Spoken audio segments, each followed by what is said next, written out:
What up, naughty steppers? It's Connor Whitmore here again with another review for you on the Nawtystep channel. And in today's video, I'm going to be talking about the big one. It's the new compilation from Never Say Die, Volume 6. It's that time of year again, people, as we are engulfed in festivities with presents being bought and trees being erected. But Christmas comes especially early for lovers of dubstep music with the annual Never Say Die compilation release. As always, a great way to round off a year in the genre and give one last big blowout from some of the very best in the game. Another 20 fresh tracks from the heavyweight label for dubstep fans the world over to indulge in, with a few newbies featuring this time around, notably Mastodon, Ivory, E-Craze and Tynan, and other Never Say Die regulars such as Megalodon, Graphite, Gentleman's Club and Trolley Snatcher sitting this one out. In order to give this album the respect it deserves, I'm going to be going through the tracks individually, highlighting my favourite aspects and parts of each one,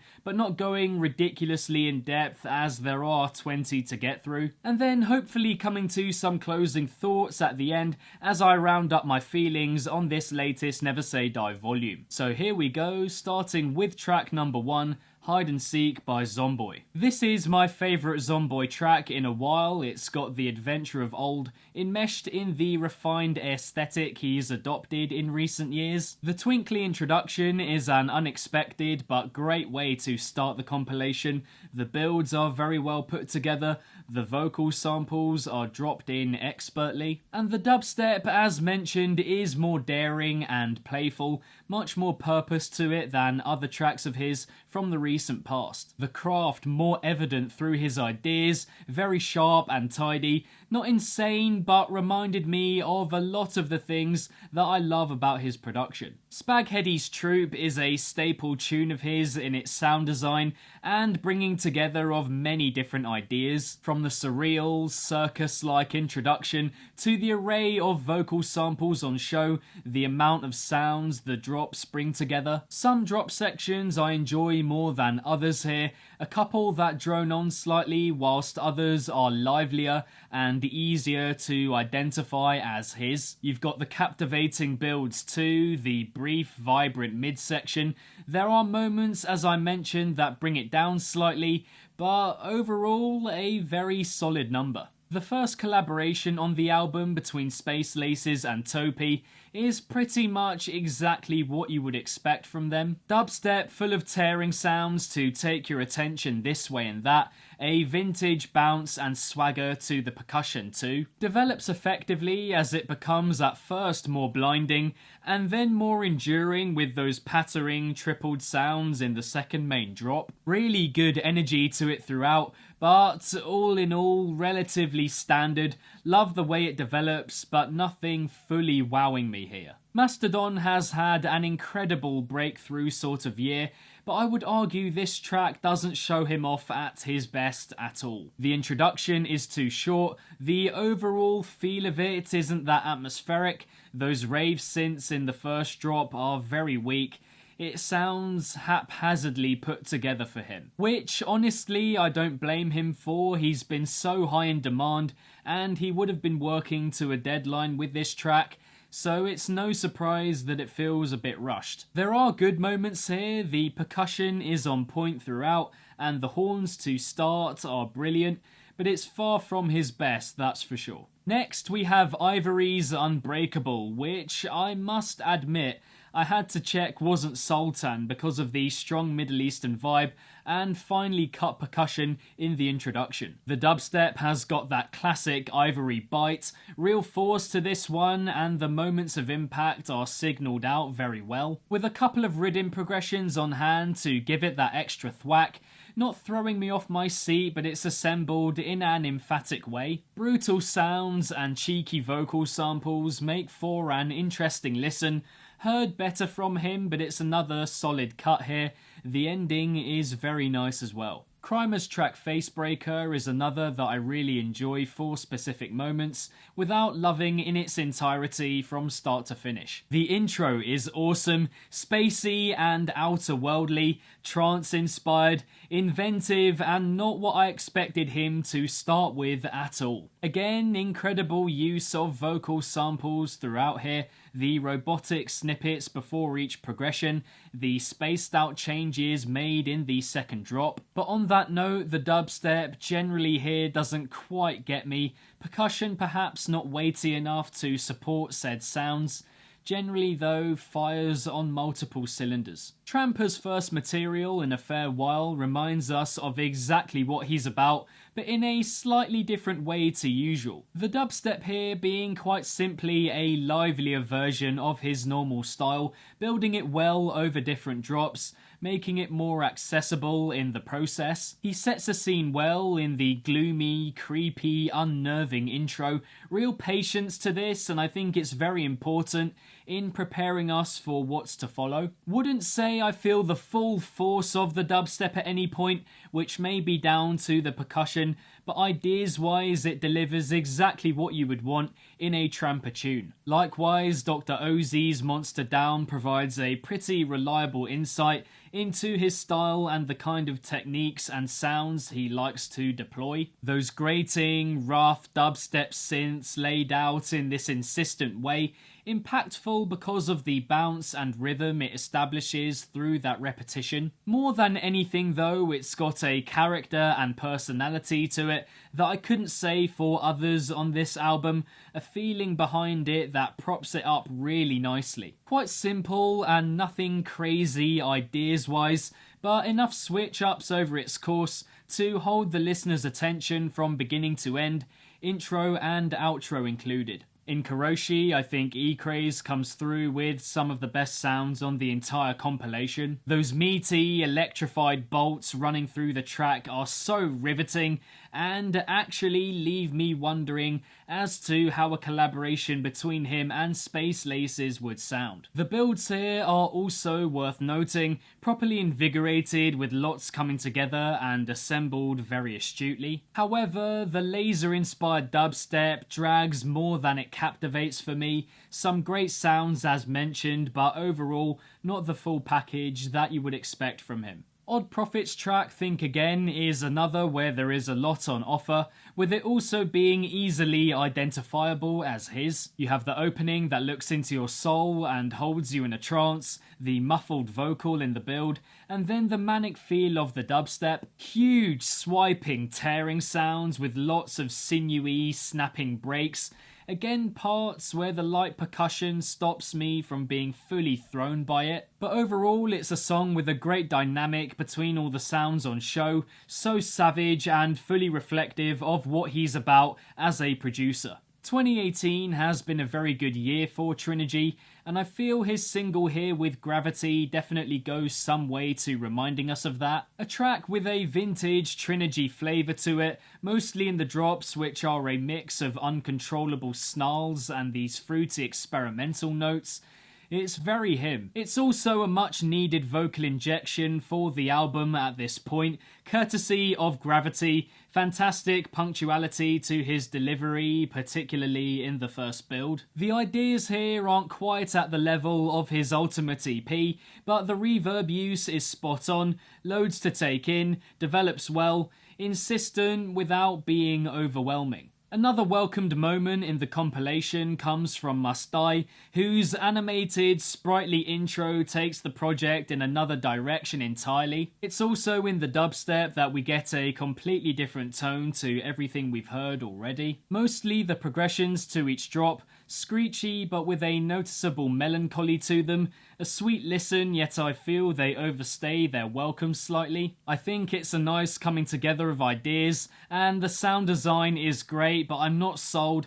Something about the relationship between said ideas that doesn't quite click with me. And in my opinion, it ends too abruptly. The song on Volume 6 that for me establishes the best chemistry between percussion and synths is Bad Clots It's Over with Virus Syndicate. You can hear this throughout the track. In the builds, for example, where every component is at the perfect volume, with Virus Syndicate's vocals gliding over the instrumental. But in the drops, moreover, he does this so well, you get the desired effect of the synths and the full weight of the percussion working together perfectly in unison. It's straightforward, but it's so well executed. Top draw mix of sounds, effective small changes for the second drop, infectious force and rhythm to it, superb Virus Syndicate cameo.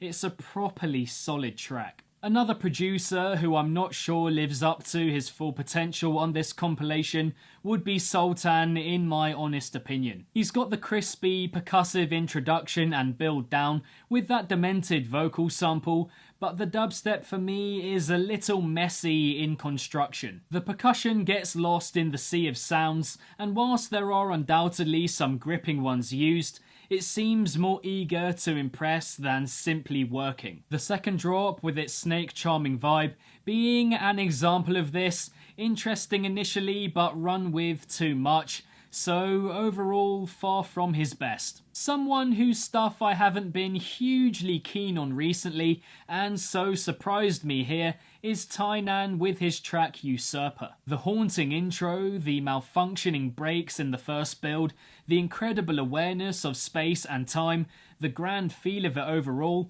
there's a lot to enjoy about it. It's still built around that industrial approach of his, the main drop sounds lacking feeling somewhat, washy and a bit overwhelming in their design. But overall, the good definitely outweighs the not so good here, which, as I said, I didn't expect. My favourite of his for a while. Now, I spoke earlier of Zomboy engaging in both old and new, and that's also what Twine does here on his track Sleepwalking, incorporating the guitar that we saw a lot of in his Threads EP from this year, whilst opting for a drop style that dates back to much older stuff of his. Aspects that work well on their own, but I'm not sure combine to great effect. Having the guitar in the drops doesn't function as well as you would think. The introduction I really enjoy, and the drops in parts, but fundamentally I think it lacks direction in key moments, and seems ultimately to bring too much together. Many will have come here solely for the RIDDIM, and surprisingly we get the most glaring example of that in Eptic's track Ready to Die. The dubstep in which plods along, pretty empty considering the full of life and flavoursome drops we're used to from him. It feels lacking. I love the introduction with those flute sounds and devilish 8-bit theme, the one moment I feel here where we get Eptic in full flow. But the drops are the focal points and they're just a bit tame for him. All for him doing RIDDIM, but there's just not enough going on here. The producer taking the prize for best introduction on this latest Never Say Die compilation, however, would have to be Company with his track Justice. The dust settles and Company arrives, creating this incredible sense of scope and heroism, gearing the listener up. Amazing patience in construction here. The dubstep lives up to that somewhat, the synths used are mighty, but once again the percussion lets it down. A sharp snare would unleash those synths even more. Fitting for his general style as the most epic reaching track on the album, so much going for it, but key elements that stop it from being great, in my opinion. In the penultimate cut from Adair, I feel we get some of the best moments on the compilation, hands down. The wavy, vortex-like opening few seconds, and the grisly, grungy builds before each drop. The thing that lets it down for me being the drops themselves, the first a little run-of-the-mill, the second ill-feeling even in using so many fresh sounds. Even though that's the case, I'm more inclined to focus on the better stuff here, because those moments are, as I said, up there with the best on this album. And with the closing track here, we get what I find to be, unfortunately, one of the least appealing songs on the compilation. It's a strange, high-pitched edit that's just a bit meek, not quite sure what it's offering or how it adds to the original. The lead melody is toyed with way too much. The percussion is off, the drops are aimless. It's got some staple lax sounds and retains some feel of the original, but not enough to rave about. I want to say I can see what he's trying to do, but honestly I'm struggling to realise his intentions with this remix. It doesn't seem very genuine. And so taking those summations into consideration, what general conclusions can we draw from the latest Never Say Die end of year volume? There are many tracks here with fantastic ideas but not the percussion to match, Bad Claw and Zomboy being the only ones that get it truly spot on for me. It's stacked with fantastic introductions. I'd say that's arguably the most consistent aspect of the album across the 20 tracks. There are a fair few artists that aren't quite living up to their potential here in my opinion, a reflection ultimately on how good I think they are generally. And above all else, it's a dubstep album with a lot of variety, a difficult thing to achieve considering the current dubstep climate, but it's very diverse sonically and stylistically. And in basically every track you can tell pretty much instantly whose it is. The tunes are all identifiable through a wealth of staple sounds on show. Admittedly, it takes a little longer with the Ivory track, but we get there eventually. So yeah, whilst I wouldn't say I'm loving it quite yet, I could get there, and props must go to Schism and Co again for bringing all these brilliant producers together once more. It isn't perfect and never will be with 20 plus different artists on it. It's just the bits that are lacking become more evident when the standard and expectation is so high. The nature of it being that there's so much on offer that you can enjoy some tracks and others not, which is how it should be appreciated, and not so much as a whole project, which is perhaps unrealistic. And so that is that for another review on the Nawtystep channel, this time of the new compilation from Never Say Die, Volume 6. Thank you very much, and as always, for tuning in. Be sure to leave a comment with your thoughts on Never Say Die Volume 6. What did you guys make of it? Which tracks were your favourites, and why? Let me know in the comments below. If you enjoyed this review, then be sure to give it a big old thumbs up and subscribe to the channel if you haven't already, hitting the notification bell along the way. For some other compilation and album reviews on the channel, check out the link next to my head somewhere. Don't forget to like and follow Nawtystep across social media if you haven't already, all of which is linked in the description box down below. And lastly, if it's naughty, then you know guys, so be sure as always to keep it naughty and stay safe. And I shall see all of you legends in the next one, which, if you are unaware, will be the start of Yearly Favourites Week, beginning with my top 30 remixes of 2018. So I shall see you then. Peace out.